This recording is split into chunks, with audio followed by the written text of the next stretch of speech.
জমকালো আয়োজনে ২০২৫ সালকে স্বাগত জানালো বিশ্ববাসী। দেশেও বর্ষবরণে আনন্দ উচ্ছ্বাস, রাষ্ট্র বিনির্মাণের প্রত্যয়।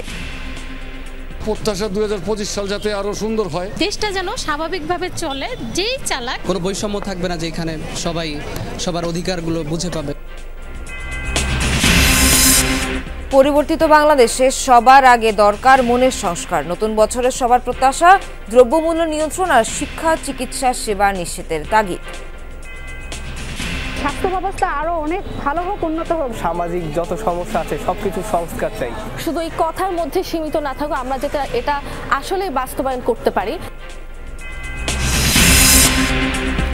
বর্ষবরণের অজুহাতে রাজধানীর বিভিন্ন হোটেলে চলে অসামাজিক কার্যকলাপ। মাদকদ্রব্য নিয়ন্ত্রণ অধিদপ্তরের অভিযানে আটক ৪ জব্দ মদ মাদক।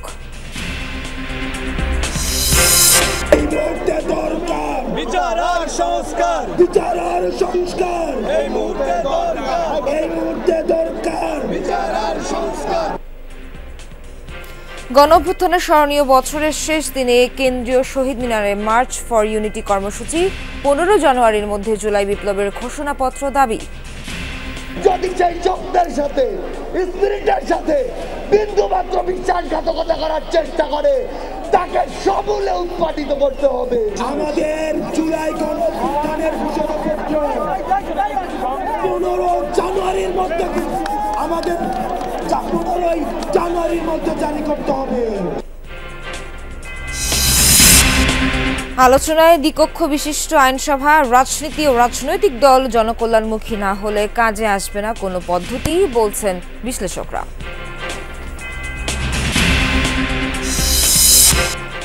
আর্থিক খাতের নানা চ্যালেঞ্জের মধ্যে নতুন বছরের পথ চলা শুরু। সংকট কাটাতে দ্রুত সংস্কার বাস্তবায়নের তাগিদ। দুর্বল প্রতিষ্ঠানকে কোনো না কোনো একটা নিষ্পত্তির দিকে নিয়ে যেতে পারবেন, তাহলে ব্যাংকিংয়ে স্বাস্থ্যটা ভালোর দিকে যাবে। অর্থনৈতিক চাকাকে আরো জোরালোভাবে ঘোরাতে হবে, কর্মসংস্থান তৈরি করতে হবে, বিনিয়োগকে উৎসাহিত করতে হবে।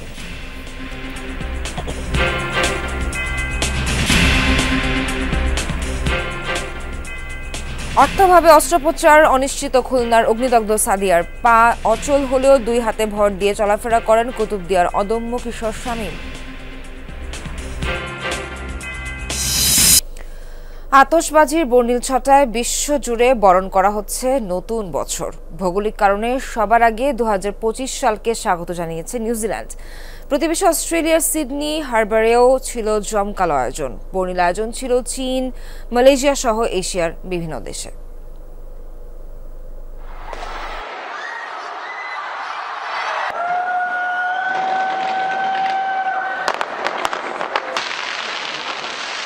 ভৌগোলিক কারণে সবার আগে ২০২৫ সালকে স্বাগত জানালো নিউজিল্যান্ড।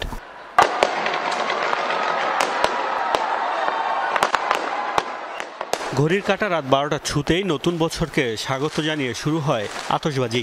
২০২৫ সালকে বরণ করা হয় অকল্যান্ডের স্কাই টাওয়ারের আতশবাজি উৎসব দিয়ে।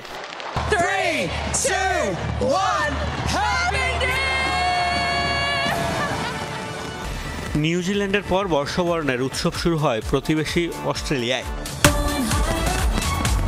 ২০২৫ সালকে স্বাগত জানানোর সবচেয়ে জমকালো আয়োজন করা হয় সিডনিতে। চোখ ধাঁধানো আতশবাজিতে মেতে ওঠে সিডনি হারবার। বর্ণিল আলোয় রঙিন হয়ে ওঠে সিডনির আকাশ।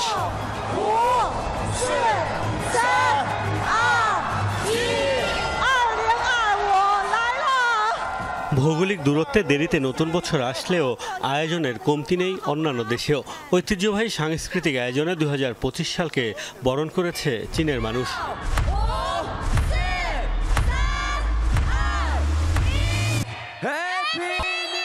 নতুন বছর বরণে আয়োজন ছিল তাইওয়ানেও। ১০১ তলা তাইপে টাওয়ারে ছিল আতশবাজির মনোমুগ্ধকর আয়োজন।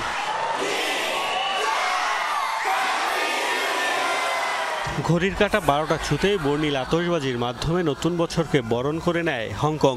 মালয়েশিয়া সহ এশিয়ার বিভিন্ন দেশেও জমকালো আয়োজনে স্বাগত জানানো হয় ২০২৫ সালকে। 2024 senesinin নতুন বছরের শুভেচ্ছা বার্তা দিচ্ছেন বিশ্ব নেতারা। ভিডিও বার্তায় সিরিয়াকে সব ধরনের সহযোগিতার ঘোষণা দিয়েছেন তুরস্কের প্রেসিডেন্ট রিসেপ তাইয়েপ এরদোগান।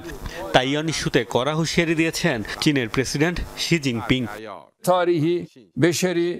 2024 সালের শেষ দিকে সিরিয়ায় নতুন যুগের সূচনা হয়েছে। প্রতিবেশী দেশটির সাথে আমাদের ঐতিহাসিক সম্পর্ক রয়েছে। নতুন যুগে সিরিয়ায় স্থায়ী শান্তি প্রতিষ্ঠা ও অর্থনীতিতে স্থিতিশীলতা আনতে আমরা প্রয়োজনীয় সব সহায়তা করব। তাইওয়ান প্রণালীর দুই পাশের সবাই আমরা একটি পরিবার। কেউই আমাদের এই বন্ধন ছিন্ন করতে পারবে না। কোনো শক্তি আমাদের একত্রিত হওয়ার পথে বাধা হতে পারবে না। নতুন বছরকে বরণে নানা জমকালো আয়োজন রয়েছে মধ্যপ্রাচ্য সহ এশিয়ার বিভিন্ন দেশেও। ভৌগোলিক কারণে সবার শেষে 2025 সালকে স্বাগত জানাবে যুক্তরাষ্ট্র। জমকালো আয়োজনের জন্য এরই মধ্যে প্রস্তুত ঐতিহাসিক টাইমস স্কয়ার। নতুন করে সাজানো হয়েছে ক্রিস্টাল বল।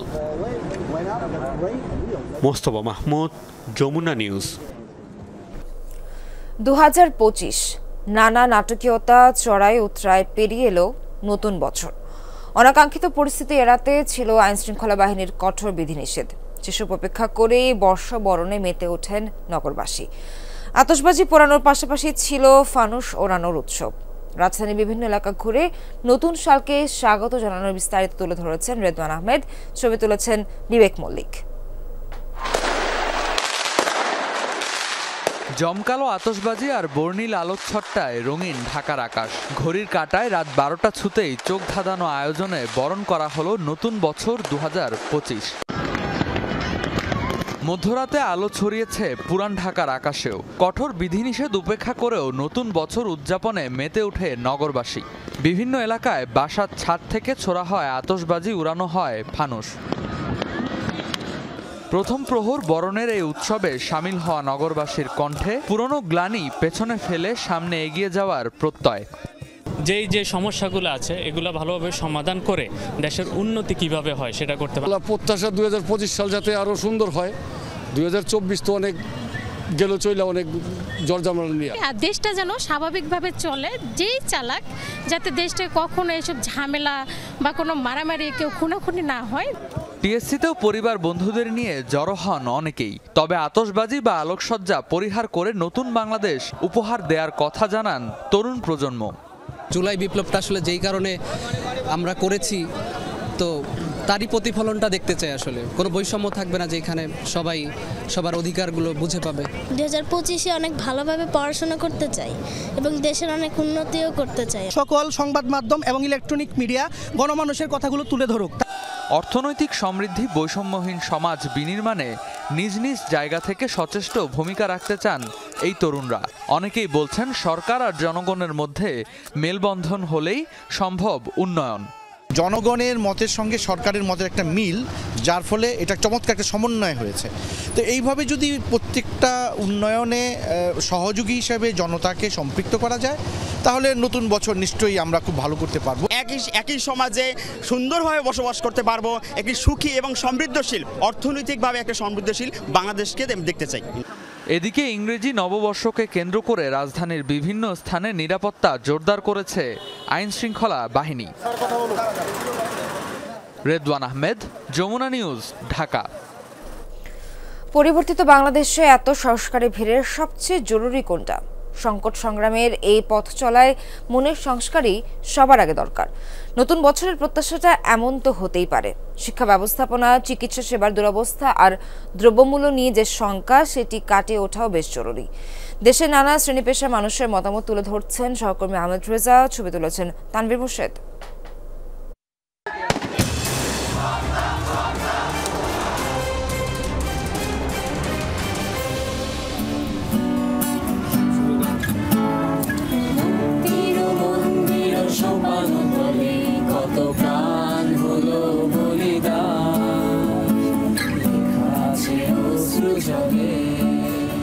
অশ্রুজল আর ত্যাগের বিনিময়ে গেল বছরেই ছাত্র জনতার অভ্যুত্থানে মিলল বাংলাদেশ 2.0।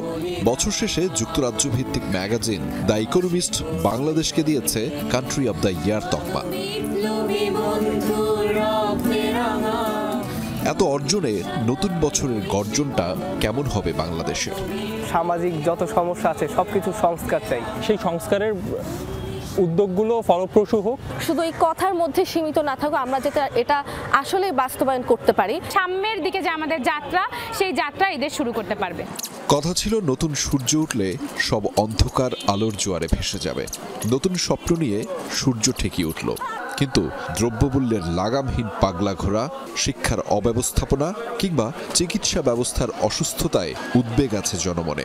একদম প্রাথমিক থেকে শুরু করে উচ্চশিক্ষার যে ধাপটা, সেই পর্যন্ত যাতে সবাই সমান সুযোগ পায়। গরিব দুঃখী পয়সাওয়ালা সবারই জন্য যেন এক সমান হয়, সকল মানুষ নির্ভেজাল খাদ্য পেয়ে থাকে। সবার অংশগ্রহণ ভিত্তিতে একটা যেন সুষ্ঠু এবং অংশগ্রহণমূলক শিক্ষা ব্যবস্থা আমার কাম্য।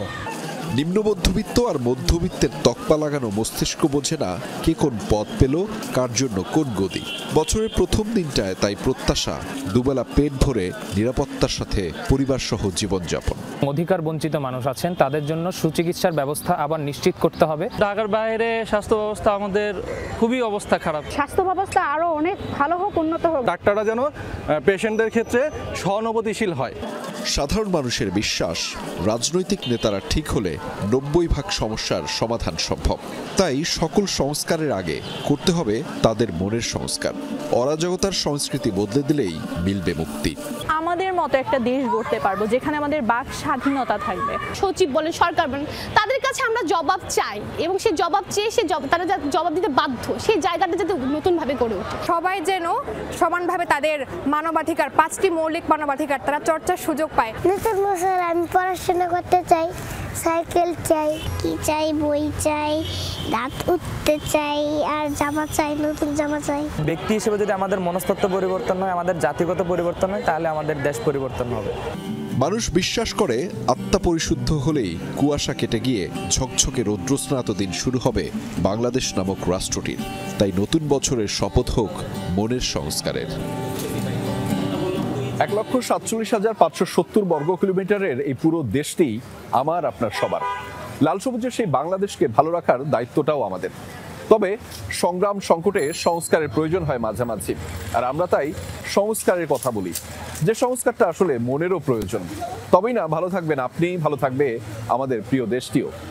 তাই নতুন বছরে আমাদের প্রত্যয় এবং ব্রত হোক মনের সংস্কারে।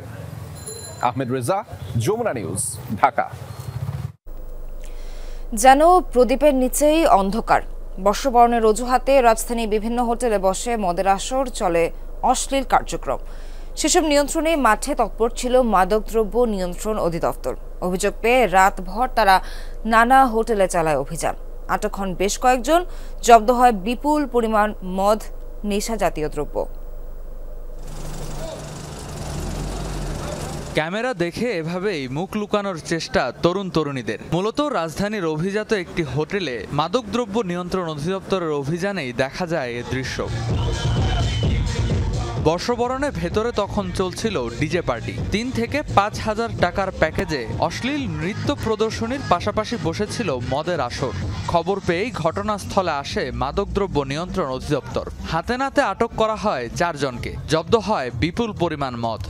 বার প্রিমিসেস ছাড়া অন্য জায়গায় সংরক্ষণ করে এটা দালাওভাবে বিক্রি করতেছিল। তো সেখান থেকে আমরা বিভিন্ন ব্র্যান্ডের 92 বোতল বিদেশি মদ, 367 ক্যান বিভিন্ন ব্র্যান্ডের আমরা সিজ করেছি। দফায় দফায় নিষেধাজ্ঞার পরও 31st নাইটে অনেক হোটেলেই চলে অবৈধ কার্যক্রম। মাদকদ্রব্য নিয়ন্ত্রণ অধিদপ্তরের কর্মকর্তারা জানান, অপরাধী যেই হোক নেওয়া হবে আইনের আওতায়। ওরা ওখান থেকে আমরা যখন রেড দিই, সাথে সাথে অনেক মানুষ ছিল, তো আমরা ওখানে ঢোকার সাথে সাথে তারা এসকেপ করে চলে গেছে। আপাতত 4 জনকে আটক করেছি, আরও এটার সাথে সংশ্লিষ্ট থাকতে পারে। যদি থাকে অবশ্যই তাদেরকে আমরা তদন্ত সাপেক্ষে আইনের ব্যবস্থা নেব।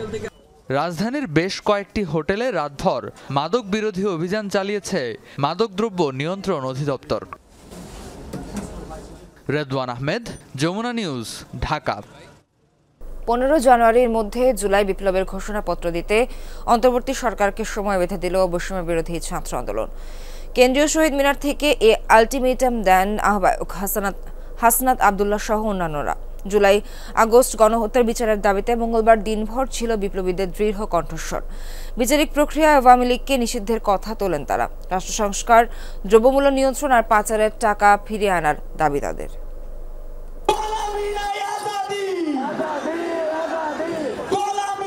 ৩৬ দিনের শ্বাসরুদ্ধকর আন্দোলন এখানেই পরিণত হয় সরকার পতনের এক দফা আন্দোলনে ৩ আগস্ট। একদিনের মাথায় পতন হয় ১৬ বছরের ফ্যাসিস্ট শাসনে। দেশ ছেড়ে পালান শেখ হাসিনা। ৫ মাস পর রক্তাক্ত জুলাইয়ের ঘোষণাপত্রের পক্ষে কেন্দ্রীয় শহীদ মিনারে মার্চ ফর ইউনিটি কর্মসূচি।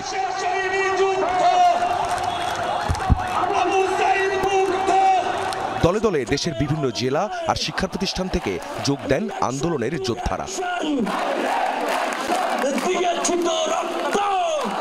দুপুরের পর জুলাই বিপ্লবীদের অংশগ্রহণে কানায় কানায় পূর্ণ কেন্দ্রীয় শহীদ মিনার। এখান থেকেই ঘোষণার কথা ছিল বৈষম্য বিরোধী ছাত্র আন্দোলনের করা প্রোক্লেমেশন অফ জুলাই রেভলিউশনের। জোরালো কণ্ঠে বিপ্লবীদের আওয়াজ এই প্রোক্লেমেশন নিয়ে কোনো কালক্ষেপণ নয়।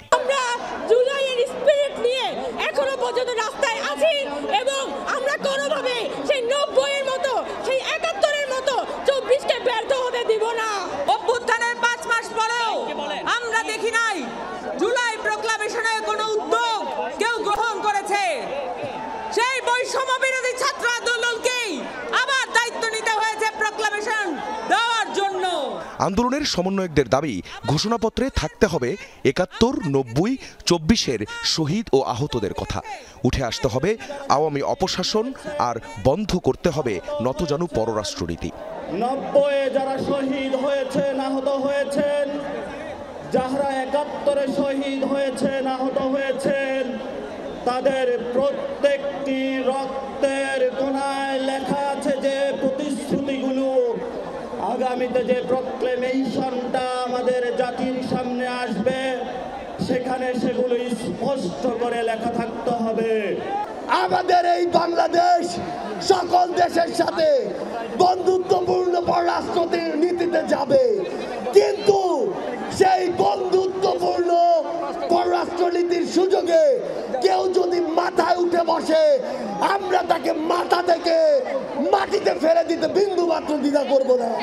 এ সময় বৈষম্য বিরোধী ছাত্রদের আলটিমেটাম ১৫ দিনের মধ্যে দিতে হবে জুলাই বিপ্লবের ঘোষণাপত্রের ঘোষণা। ১৫ জানুয়ারির মধ্যে আমাদের এই জুলাই গণঅভ্যুত্থানের ঘোষণাপত্র জারি করতে হবে।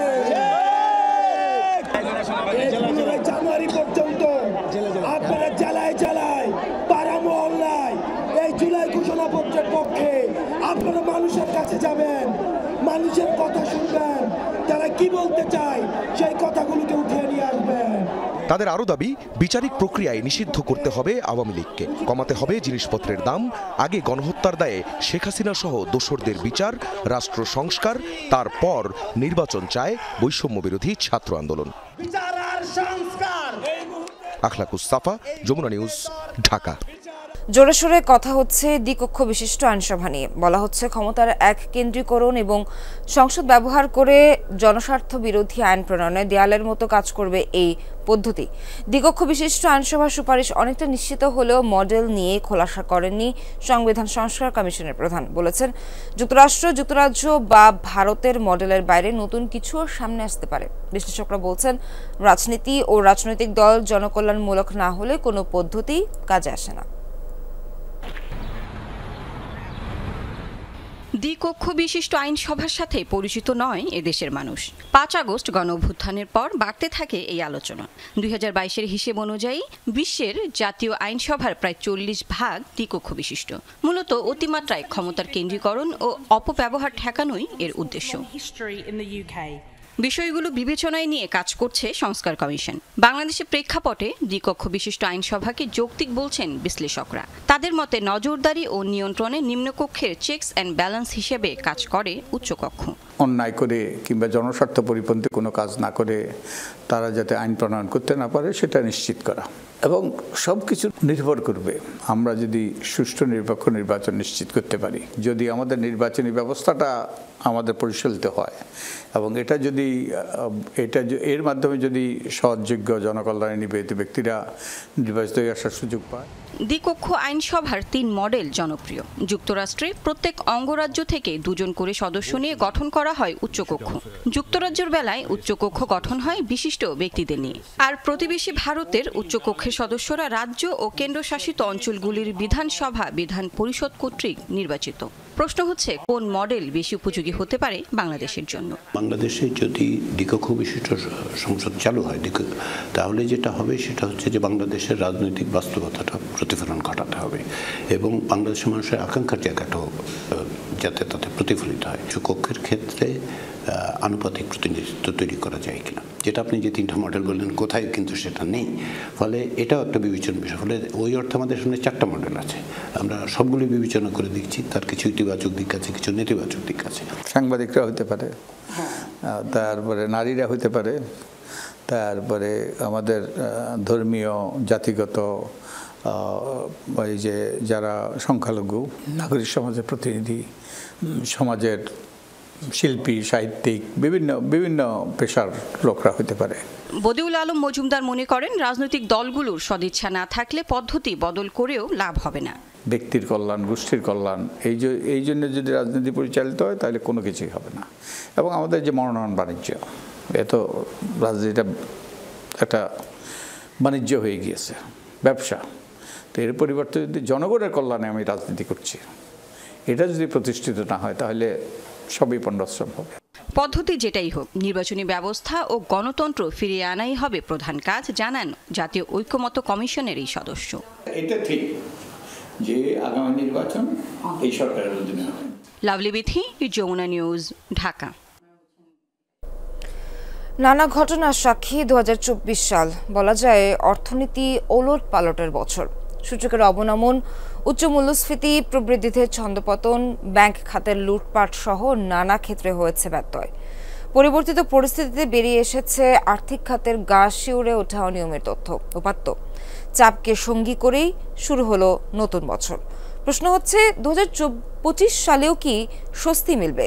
চ্যালেঞ্জ অনেক, তবে সংস্কার পদক্ষেপ বাস্তবায়ন করে নতুন করে পথ চলার এটাই উপযুক্ত সময়। রিমন রহমানের রিপোর্ট। শেষ হলো ঘটনাবহুল একটি বছর 2024। আর্থিক কিংবা রাজনৈতিক সব ক্ষেত্রে ছিল আতঙ্ক ও অনিশ্চয়তা। গেল বছর জুড়েই মানুষের জীবনযাত্রাকে কঠিন করেছে পণ্যমূল্য। উচ্চ মূল্যস্ফীতি এখন এক আতঙ্কের নাম। বাগে আনতে নানামুখী উদ্যোগ নেওয়া হয়েছে, কিন্তু স্বস্তি ফেরেনি। নতুন বছরে কি হবে তা নিয়ে আছে সংশয়। হাসিনা সরকারের সময়কালে এটা তো ওরা ইনফ্লেশন একটা সমস্যা এটাই দেখতো না, সুতরাং ওই পর্ব ইনারা তো অ্যাটলিস্ট করছেন। অন্তর্বর্তী সরকার তো ইনফ্লেশনের বাস্তবতা স্বীকার করছেন, যেখানে আছে ইত্যাদি। কিন্তু এই শিকারটা এখানে থেমে রাখলে তো হবে না। নীতি কোথায় কোথায় হাত দেওয়া যায়, একটা তো হচ্ছে প্রোডাকশন বাড়ানো, এটা অন্যতম। কিন্তু এখানে আমি দেখছি যে আমলাতান্ত্রিক স্লোনেস, নানা অনিশ্চয়তায় থমকে গেছে বিনিয়োগ, কমেছে মোট দেশজ উৎপাদন বা প্রবৃদ্ধি। সরকারের সঙ্গে জিডিপির হার কমিয়ে প্রক্ষেপণ করেছে ঋণদাতা একাধিক সংস্থা। প্রশ্ন হচ্ছে, নতুন বছরে কি কাটবে বিনিয়োগ খরা? অর্থনীতির চাকাকে আরো জোরালোভাবে ঘোরাতে হবে, কর্মসংস্থান তৈরি করতে হবে, বিনিয়োগকে উৎসাহিত করতে হবে। মানে দেশের মধ্যে, জাতির মধ্যে বিভিন্ন পর্যায়ে উদ্যোগী মনোভাব টকবক করছে, কিন্তু টকবক করা হচ্ছে প্রথম শর্ত। সামষ্টিক অর্থনীতি নাজুক অবস্থায় আছে, সেখান থেকে ফেরাবার চেষ্টা হচ্ছে, সেগুলো তো একটা আছে বটেই। কিন্তু এই অবস্থার মধ্যেই আমাদেরকে কিন্তু আরো উপরের দিকে ওঠার কাজটা করতে হবে। বছর জুড়েই ব্যাংক খাতে ছিল দুর্দশা, রেকর্ড করেছে খেলাপি ঋণ। পরিবর্তিত অবস্থায় ভেঙে দেওয়া হয়েছে একাধিক ব্যাংকের পর্ষদ। বিতর্ক থাকলেও দুর্বল ব্যাংকগুলো বাঁচাতে টাকা ছাপিয়েছে কেন্দ্রীয় ব্যাংক। নতুন বছরে কি ঘুরে দাঁড়াবে ব্যাংক খাত? যে কাজগুলো উদ্যোগ নেওয়া হয়েছে, আইনগুলি যদি হয়ে যায় আর অ্যাসেট কোয়ালিটি যদি ঠিকমতো শেষ করা হয় এবং সেখান থেকে বিশ্বাসযোগ্য ফাইন্ডিংস আসে, যার ভিত্তিতে আপনি দুর্বল প্রতিষ্ঠানটাকে কোনো না কোনো একটা নিষ্পত্তির দিকে নিয়ে যেতে পারবেন, তাহলে ব্যাংকিংয়ে স্বাস্থ্যটা ভালোর দিকে যাবে। শেখ হাসিনা সরকারের এক দশকে আর্থিক খাতে হয়েছে নজিরবিহীন লুটপাট, অর্থনৈতিক শক্ত ভিত্তি ক্রমান্বয়ে হয়েছে দুর্বল। অন্তর্বর্তী সরকারের উদ্যোগে তৈরি করা অর্থনৈতিক শ্বেতপত্রে উঠে এসেছে নানা অসঙ্গতি। সংকট কাটাতে নতুন বছরে দরকার সংস্কার পদক্ষেপ বাস্তবায়ন। এখন 2,60,000 কোটি টাকার যে বাজেট ঘাটতি, আগামীতে তো যা শুনতে পাচ্ছি যে ওরকমই বা তার চেয়ে কিছুটা বেশি হতে পারে, 3 লক্ষ কোটি টাকাও হতে পারে। তাহলে আবার বাজার থেকে টাকা তুলতে হবে ঘাটতি অর্থায়নের জন্য। সেই ক্ষেত্রে তো আপনার ব্যক্তি খাতে ঋণ প্রবাহের উপর একটা চাপ পড়বে, কাজে এখানে বিভিন্ন ধরনের ট্রেড অফস আছে, ওইটা কিভাবে ম্যানেজড হয় সেটা একটা বড় চ্যালেঞ্জ। ধারাবাহিক কৃষি উৎপাদন নিশ্চিত করেছে খাদ্য নিরাপত্তা। 2024 সালে অর্থনীতির জন্য স্বস্তি এনেছে রেমিটেন্স এবং রপ্তানি আয়। রিমন রহমান, যমুনা নিউজ, ঢাকা। আগুনে পুড়েছে শরীরের সিংহভাগ। হাসপাতালের বেডে শুয়ে বসে দিন কাটছে খুলনার 10ম শ্রেণীর শিক্ষার্থী সাদিয়ার। চিকিৎসকরা জানিয়েছেন সুস্থ হতে প্রয়োজন কয়েক দফা অস্ত্রোপচার, কিন্তু হতদরিদ্র পরিবারের নেই সেই সামর্থ্য। এই পরিস্থিতিতে অনেকটা অনিশ্চিত সাদিয়ার সুস্থতা ও পড়ালেখা। হাসপাতালের বিছানায় কাতরাচ্ছে খুলনার মিকশিমিলি গ্রামের 10ম শ্রেণীর ছাত্রী সাদিয়া সুলতানা সাথী। নীরব কান্নায় স্পষ্ট অগ্নিদগ্ধ সাদিয়ার যন্ত্রণা। গেল 14 ডিসেম্বর কাঠের চুলায় পানি গরম করতে গিয়ে দগ্ধ হয় সাদিয়া। পুড়ে যায় শরীরের বেশ কিছু অংশ। এরপর থেকেই খুলনা মেডিকেলের বার্ন অ্যান্ড প্লাস্টিক সার্জারি বিভাগই তার ঠিকানা। কাঠের চুলায় আমি পাতা দিয়ে জাল ধরাইছি, জাল ধরালে জামার কুনাও ধরে গেছে, কি করে আমি টের পাইনি। চিকিৎসা বিজ্ঞানের ভাষায় আগুনে সাদিয়ার হিস্ট্রি অফ ফ্লেম বার্ন হয়েছে। সেরে উঠতে প্রয়োজন একাধিক অস্ত্রোপচার।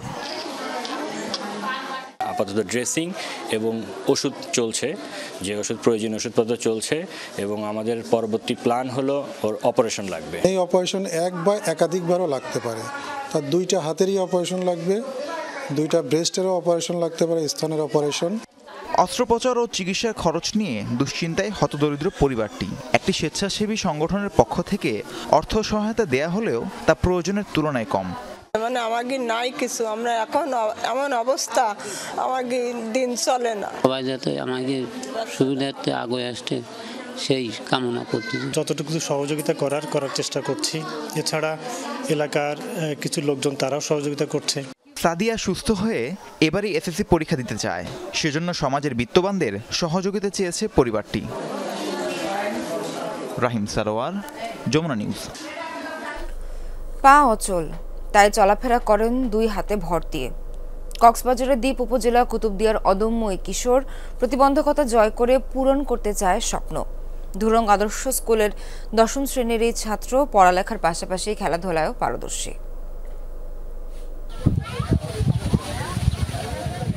সাব্বির আহমেদ শামীম জন্মের পর থেকেই আর 10 জন যুবকের মতো স্বাভাবিক চলাফেরা করতে পারেননি। তাই বলে কি থেমে যাবে শামীমের পথ চলা? না, বরং এই তরুণ এখন কক্সবাজারের দ্বীপ উপজেলা কুতুবদিয়ার অন্যান্য কিশোরদের অনুপ্রেরণা। কারণ প্রতিবন্ধকতাকে জয় করে পরিবারের পাশে দাঁড়াতে চায় সাব্বির। তাই তো হাতে ভর করে হাঁটা সাব্বির প্রতিদিন সাইকেল চালিয়ে 10 কিলোমিটার পথ অতিক্রম করে যায় স্কুলে। আমি যখন স্কুলে যাই তখন অনেক দূর যেতে হয় হেঁটে হেঁটে, তখন একটু কষ্ট লাগে। কষ্ট লাগলে কি করবো, লেখাপড়া করতে হবে, ভালো শিক্ষিত হতে হলে লেখাপড়া করতে হবে। শিক্ষা গ্রহণে তার এমন অদম্য চেষ্টা যেমন উজ্জীবিত করে সেখানকার শিক্ষার্থীদের, তেমনি খুশি তার শিক্ষকরাও। যিনি স্কুল চলে আসে আমি কিন্তু অবাক হয়ে যাই। এটা কিন্তু একদম মানুষের যদি ইচ্ছা শক্তি যদি প্রবল না হলে এটা সম্ভব নয়।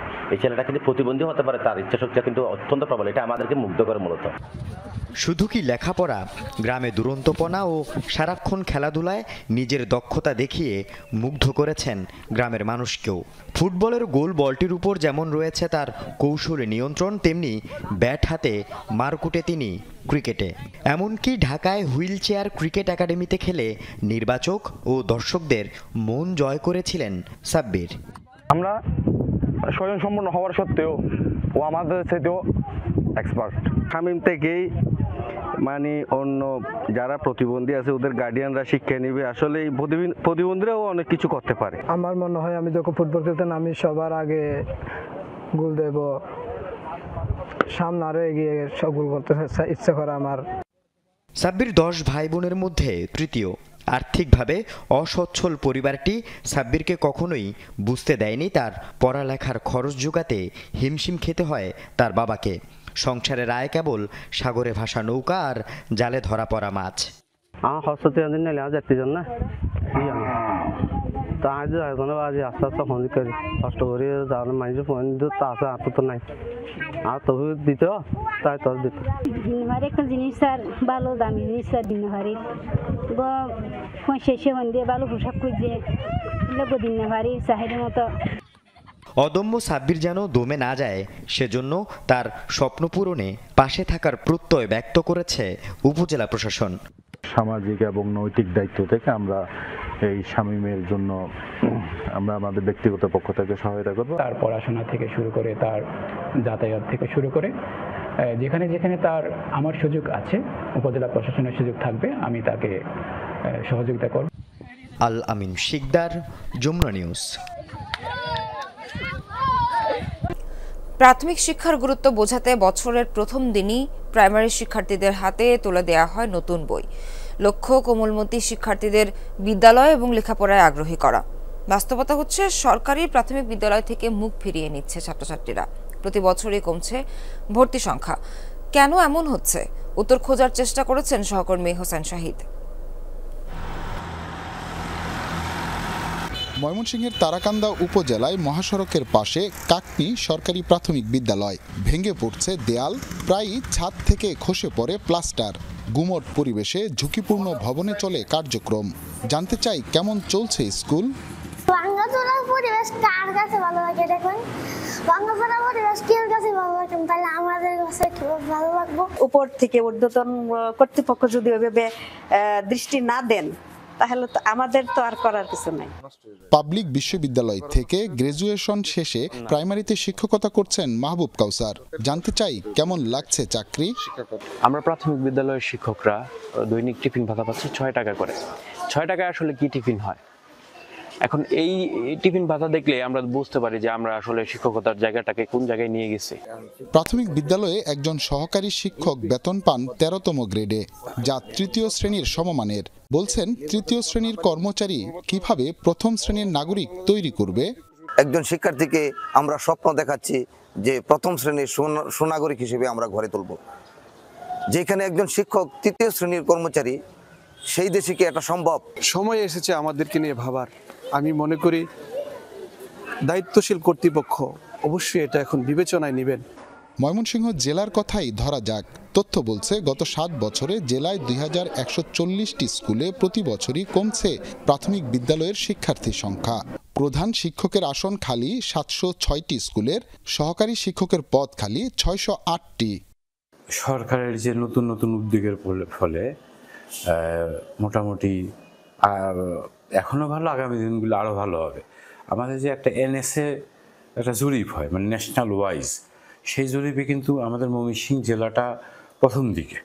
শিক্ষাবিদরা বলছেন সরকারি প্রাথমিক শিক্ষা প্রতিষ্ঠানের মান উন্নয়নে বরাদ্দ বৃদ্ধি করতে হবে। এই মহান পেশায় যারা নিয়োজিত হবেন তাদের যদি আর্থিক এবং মর্যাদাগত এই দুইটা বিষয় নিশ্চিত করা যায়, তাহলে এখানে মেধাবী ছাত্ররা এই পেশায় নিয়োজিত হবে, যারা এই জাতির জন্য একটা দক্ষ শিক্ষিত শ্রেণী তৈরি করতে পারবে। বছরের প্রথম দিন রীতিমতো ঢাক ঢোল পিটিয়ে দেয়া হয় নতুন বই। বোঝানো হয় প্রাথমিক শিক্ষাকে সর্বোচ্চ গুরুত্ব দিচ্ছে সরকার। তবে বাস্তবতা হচ্ছে এই বিভাগের যে সমস্যাগুলো রয়েছে সেই সমস্যাগুলোর সমাধানে দীর্ঘদিন ধরে কোনো ধরনের উদ্যোগ দেখা যাচ্ছে না, যে কারণে পিছিয়ে পড়ছে প্রাথমিক শিক্ষা ব্যবস্থা। এ বিষয়ে নজর দেওয়ার পরামর্শ সংশ্লিষ্টদের। হুসাইন শাহিদ, যমুনা নিউজ, ময়মনসিংহ। জামালপুরে কাটছে না বিশুদ্ধ পানির সংকট। জনস্বাস্থ্যের পরিকল্পনায় বিশাল বাজেটের 2টি পানি শোধনাগার ও ট্যাঙ্ক স্থাপন করা হয়েছে, কিন্তু পৌরসভার গাফিলতি ও দায়িত্বহীনতায় আজও আলো দেখেনি প্রকল্পগুলো। দীর্ঘদিন পড়ে থাকায় নষ্ট হচ্ছে দামি জনতাংশ। পৌরবাসীর সুপেয় পানির চাহিদা মেটাতে 2018 সালে জামালপুর বগাবাইত বুটঘরে স্থাপিত হয় পানি শোধনাগার, যার খরচ ছিল 5 কোটি টাকা। 3 বছরের ব্যবধানে একই জায়গায় 3 কোটি 4 লাখ টাকা ব্যয়ে নির্মিত হয় আরেকটি পানি ট্যাঙ্ক। দুটি প্রকল্পই 2021 সালে হস্তান্তর করা হয় পৌরসভার কাছে, যা কার্যত একবারও চালু হয়নি। পরে পরে নষ্ট হচ্ছে দামি যন্ত্রাংশগুলো। পৌরসভার অবহেলায় এই পানির ট্যাঙ্ক ও পানি শোধনাগার থেকে কোনো সুফল পাচ্ছে না পৌরবাসী। শীত সিজন আইতেছে, অনেক টিউবওয়েলের লিয়ার আমরা নিচে চলে যাবো, মোটরের লিয়ার চলে যাবো, কিন্তু চালু করলে আপনার আশপাশের এলাকার লোকের মনে হয় পানিটা পাইতো। জাস্ট মানুষের দেখানোর জন্য উদ্বোধন করছে যে আমি উদ্বোধন করলাম, কিন্তু এটা সাপ্লাই করতে পারে নাই। এতে মনে করি আমি পৌরসভার ব্যর্থতা। আওয়ামী লীগের কতিপয় কিছু নেতারা এটা টাকা পয়সা লুটপাট করে নিয়ে চলে গেছে, একটা কাজ বন্ধ হয়েছে। মনে হইতেছে যে এগুলা যে বানাইছে বা করছে এটা আমার প্রয়োজন ছিল না। বিশুদ্ধ পানি টিউবওয়েলেই আছে, এরপরে সাম্মাস বাড়ি বাড়ি সাম্মাস আছে, সাম্মাসে আছে। পৌর কর্তৃপক্ষের ছাপায় সংযোগ কম থাকা সহ নানা সমস্যায় চালু করা যাচ্ছে না মেশিনগুলো। দীর্ঘদিন পরে থাকায় পুরনো লাইনগুলোতেও দেখা দিয়েছে ফাটল। আমরা কয়েকবার চেষ্টা করেছি চালু করার জন্য, কিন্তু মেইন লাইন সরবরাহ লাইন মেইন লাইন কম থাকার কারণে, একটা থাকার কারণে এটা প্রেশারটা নিতে পারে না, লাইন ফাইটে যায়। হাউস কানেকশন যেহেতু একটু টাউনের বাইরের সাইডে, এটা মানুষের গ্রাহকের লাইন নেওয়ার চাহিদাটাও একটু কম। হস্তান্তরের পর বন্ধ থাকায় সাবেক মেয়রদের দুষছেন জনস্বাস্থ্য প্রকৌশল অধিদপ্তরের নির্বাহী প্রকৌশলী। বিগত দিনের মেয়রদের গাফিলতির কারণে একাধিকবার তাদেরকে অনুরোধ করার পরও এই জিনিসগুলো জনগণ কাঙ্ক্ষিত সেবা থেকে বঞ্চিত হচ্ছে। এবং সম্প্রতি আমি এটা বিষয়ে আমাদের ডিস্ট্রিক্ট কোঅর্ডিনেশন মিটিংয়ে জেলা প্রশাসক মহোদয়কে অবহিত করার পর উনি উদ্যোগ নিয়েছে। প্রকল্পগুলো পুরোদমে চালু হলে প্রতিদিন 2,20,000 লিটার পানির চাহিদা মেটাবে পৌরবাসীর। সাগর ফরাজি, যমুনা নিউজ, জামালপুর। রাজবাড়ীতে চলছে হালি পেঁয়াজ আবাদের প্রস্তুতি। চাষিরা বলছেন এবার বীজ সংগ্রহ করতে হচ্ছে তাদের, পাশাপাশি সার, কীটনাশক ও সেচের মূল্য বেড়েছে। বাড়তি মজুরি ছাড়া মিলছে না শ্রমিকও, তাই বাড়বে উৎপাদন খরচ। এই পরিস্থিতিতে প্রতি মনের দাম 3,500 টাকা নির্ধারণের দাবি চাষিদের। বলছেন বন্ধ করতে হবে আমদানি কার্যক্রম, নতুবা আগামীতে পেঁয়াজ চাষে উৎসাহ হারাবেন অনেকে। পেঁয়াজ আবাদের সমৃদ্ধ জেলা রাজবাড়ী। দেশের প্রায় 16% পেঁয়াজ উৎপাদন হয় এখানে। হালি পেঁয়াজ রোপণে এই মুহূর্তে ব্যস্ত সময় পার করছেন এখানকার চাষিরা। এই যে আমরা পেঁয়াজ আবাদ করছি, হালি পেঁয়াজ, মানে মনে করেন আমি 6 বিঘা জমি চাষ করছি। এবার বিএডিসির সরবরাহকৃত পেঁয়াজ বীজে ক্ষতিগ্রস্ত হয়েছেন জেলার প্রায় 4,500 চাষি, যে কারণে বীজ ক্রয়, সেচ, সার এবং শ্রমিক মজুরি সহ অন্যান্য কৃষি উপকরণের দাম বৃদ্ধিতে বিঘা প্রতি খরচ হচ্ছে 40 থেকে 60,000 টাকা। সেই হিসেবে প্রতিমন পেঁয়াজের দর 3 থেকে 3,500 টাকা নির্ধারণের দাবি জানিয়েছেন তারা। বলছেন বন্ধ করতে হবে পেঁয়াজ আমদানিও। এই জমি উঠানো পর্যন্ত 50,000 টাকা করে খরচ পড়বে, তো ওই সময় দেখা যাবে যা খরচ পড়বে ওই আমাদের পার মন পেঁয়াজ পড়বে হলো 22 থেকে 2300 টাকা। কাঁচা পেঁয়াজ যদি 3,000 টাকা থাকে তাহলে কৃষক ভাত পাবে, নাহলে পাবে না। মৌসুমে যদি পেঁয়াজের দাম 1,000-1,200 টাকা হয়, 1,500, 2,000 টাকা যদি হয়, তাও ধরেন খরচের টাকা হচ্ছে না। ওই সময় যদি পেঁয়াজের দাম 3 থেকে 4,000 টাকা মন হয়, তাহলে পরে যে খরচ পরে সেই খরচের টাকাটা আর কি উঠে। কৃষি সম্প্রসারণ অধিদপ্তরের তথ্য মতে জেলায় প্রায় 31,500 হেক্টর জমিতে হালি পেঁয়াজ আবাদের লক্ষ্যমাত্রা নির্ধারণ করা হয়েছে। প্রতি বিঘায় 60 থেকে 70 মণ ফলনের আশা করা হচ্ছে। আমরা আশা করি আমাদের টার্গেট ফিল আপ করেও আরো 1,000 বা 1,500 হেক্টর জমি বেশি জমিতে লাগানো হবে এবং আমাদের পেঁয়াজের উৎপাদন লক্ষ্যমাত্রা গত বছরের চেয়ে এবার বেশি হবে। কৃষি কর্মকর্তাদের মতে এবার লক্ষ্যমাত্রার চেয়ে বেশি জমিতে পেঁয়াজের আবাদ করা হবে। উৎপাদন হবে প্রায় 5,10,000 টন। রাবিয়া স্মৃতি, যমুনা নিউজ। নকশি কাঁথা, মাটির চুলা, হাঁড়ি পাতিল, কেউ বা বানিয়েছে ঢেকি, বাতি সহ নানা সামগ্রী। গ্রাম বাংলার হারানো সব ঐতিহ্য তুলে ধরা হলো কুড়িগ্রামে। 6ষ্ঠ থেকে 9ম শ্রেণীর শিক্ষার্থীরা তৈরি করেছে এসব সামগ্রী।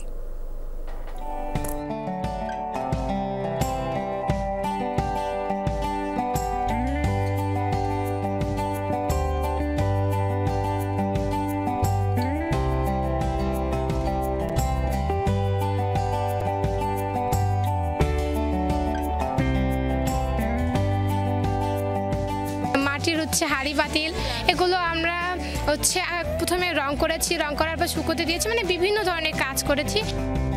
সৃজনশীলতা ফুটিয়ে তুলেছি। আমাদের এই কাজগুলো করতে আসলে অনেক ভালো লেগেছে। একটা আমরা জ্ঞান অর্জন করতে পেরেছি এবং আমরা আমাদের পূর্বপুরুষদের জীবন যাপন সম্পর্কে জানতে পেরেছি।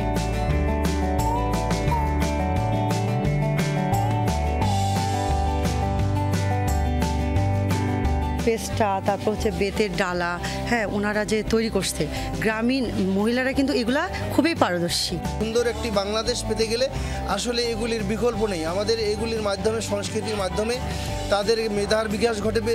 আজকে অনেক জিনিসই আমি দেখলাম যেগুলো আমরা ছোটবেলায় দেখেছি। আজকে আমার 10 থেকে 15 বছরের ছোট যারা, তারা আমাদের ঐতিহ্য সম্পর্কে জানে না।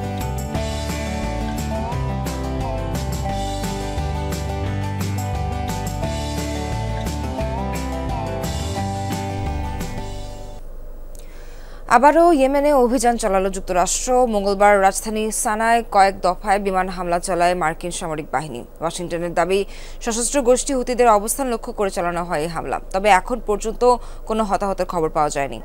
একই দিন ইসরায়েলে গুরুত্বপূর্ণ বেন গুরিয়ন বিমানবন্দর এবং জেরুজালেমে হাইপারসনিক ও ব্যালিস্টিক মিসাইল হামলা চালায় হুতি বিদ্রোহীরা। জবাবে তেল আবিবের পরম মিত্র ওয়াশিংটনের এ হামলা। এবার শিয়া সম্প্রদায়ের অবস্থান কর্মসূচি ঘিরে রণক্ষেত্র পাকিস্তান। নিরাপত্তা বাহিনীর সাথে রাজনৈতিক দল MWM এর কর্মীদের সংঘর্ষে আহত অর্ধ শতাধিক। কুররাম শহরে শিয়া সুন্নি দাঙ্গার প্রতিবাদে করাচিতে অবস্থান কর্মসূচির ঘোষণা দেয় দলটি। মূল সড়কগুলো অবরোধ করে বিক্ষোভ করে শিয়া মতাবলম্বী দলটির নেতাকর্মীরা। ব্যাহত হয় যান চলাচল, পুলিশ বাধা দিলে শুরু হয় সংঘর্ষ। এ সময় বেশ কয়েকবার ধাওয়া পাল্টা ধাওয়া হয়। এক পর্যায়ে বিক্ষোভকারীদের লক্ষ্য করে টিয়ার শেল ছোড়েন নিরাপত্তা কর্মীরা। আটক করা হয় বেশ কয়েকজনকে। শিয়া সুন্নি দাঙ্গা ঘিরে গেল 1 মাস ধরে উত্তপ্ত আফগানিস্তান সীমান্তবর্তী অঞ্চলটি।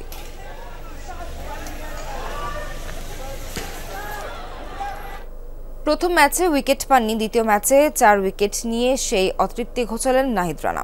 রানার এমন পারফরমেন্সে খুশি রংপুর রাইডার্সের অধিনায়ক নুরুল হাসান সোহান। সোহান মনে করেন নিজের শতভাগ দিচ্ছেন রানা। গতির ঝড় তোলা রানার ভাবনা, গতিতে শোয়েব আখতারকে ছাড়াতে চান না, ভূমিকা রাখতে চান দলের জয়। ফাস্ট অ্যান্ড ফিউরিয়াস এক কথায় বর্ণনা করতে চাইলে নাহিদ রানা ঠিক এমনই। 22 গজের রাস্তায় লাম্বরগিনির মতো ছোটেন, প্রতিপক্ষের মনে ভয় ধরান। জাতীয় দলে যেমন, বিপিএলেও তাই। প্রথম ম্যাচে উইকেট পাননি, সেকেন্ড ম্যাচে 4 উইকেট নিয়ে ম্যাচ সেরা। বছরের শেষ দিনে পুরো বছরের হালখাতা যদি করতেই হয়, নির্দ্বিধায় এই বছরে বাংলাদেশ দলের সেরা প্রাপ্তি এই স্পিড স্টার। ঘন্টায় 150 কিলোমিটার গতিতে বল করতে পারেন রানা। এই মুহূর্তে দুনিয়ার ফাস্টেস্ট বোলারদের একজনও রানা। 1 বছর আগেও যদি কেউ বলতো বাংলাদেশের কেউ হবেন দুনিয়ার সবচেয়ে বেশি গতিতে বল করা পেসার, নিশ্চয়ই হাসির রোল পড়তো। সেই অসম্ভবকে সম্ভব করেছেন ডানহাতি এই ফাস্ট বোলার। এবার কি লক্ষ্য শোয়েব আখতারকে ছাড়িয়ে যাওয়া? আমি জাস্ট একটা জিনিসের চিন্তা করি যে আমার টিমে আমার কিসের জন্য নিছে এবং আমার কাজটা কি, তো ও কাজটা করারই চেষ্টা করি। ন্যাশনাল টিমে কিসের জন্য নিয়েছে? ন্যাশনাল টিম অবশ্যই ধরুন আমি আমার বোলিং করার জন্য নিয়েছে। আমি কখনো পেস নিয়ে চিন্তা করি না, আমি জাস্ট চিন্তা করি যে নিজে ফিট থাকবো এবং আমার ফিটনেসটা আরও ওপর লেভেলে কেমনে নিয়ে যাওয়া যায়। প্রথম ম্যাচে উইকেট মেলেনি, 3 ওভারে খরচ মোটে 11 রান। উইকেট না পাওয়ার খিদে মেটালেন পরের ম্যাচে। রানার পকেটে সিলেটের 4 ব্যাটার। স্বাভাবিকভাবেই তাই বিপিএলে যে দলটার হয়ে খেলছেন সেই রংপুর রাইডার্সের অধিনায়ক নুরুল হাসান সোহানও খুশি। ও ফ্রিলি বল করতেছে, হি ইজ কুইক, সো ওর মতোই করতেছে।